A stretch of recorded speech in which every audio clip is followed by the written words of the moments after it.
So now we have this lovely jar of rice wash, and we're going to attract lacto acid bacillus, which happens to be in the air all around us. And one of the reasons we love lacto acid bacillus is because of the word lacto. This is a friend of mammals.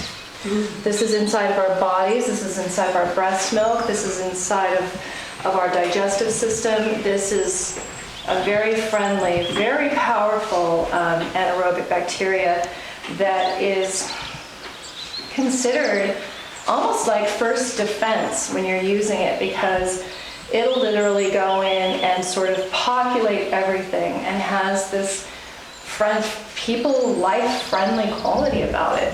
It'll dissipate odors. It'll be something that you can use in your laundry. You can use it for soaps. You can use it for all kinds of things. You can use it as a soil conditioner to help compaction. You can use it as a way to sort of like help bring a balance to the pathogenics that you might be experiencing from damaged soils and help you to create that next level of bringing in an abundant diversity. So this is almost like your first defense.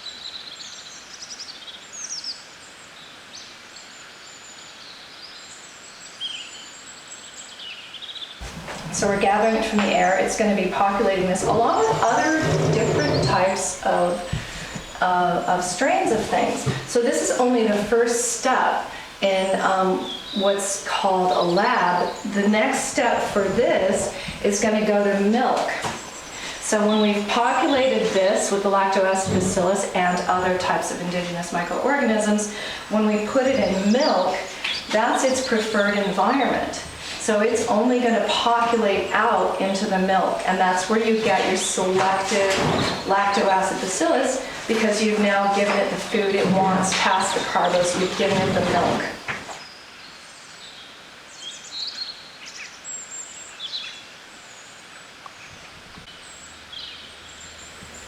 This has now been exposed through this porous membrane to the atmosphere around it. If it was summertime, this would have been outside.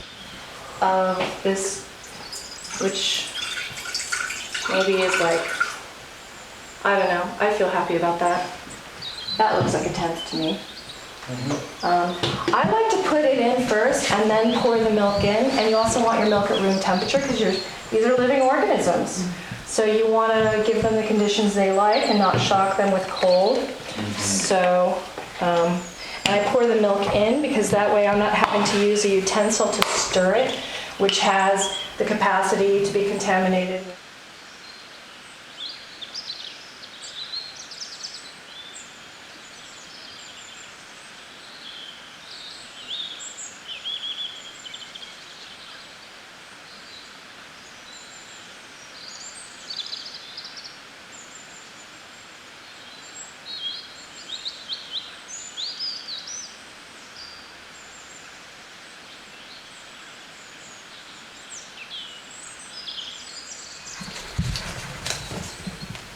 Tighten it up at the end, so now it really is like, take it off and put it back on.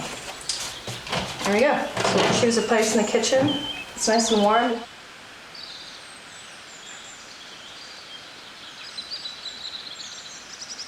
this collection, you've got a really clear liquid. It's showing some clarity. Because it was whole milk, you have an awful lot of this white, thick stuff, which is the curd.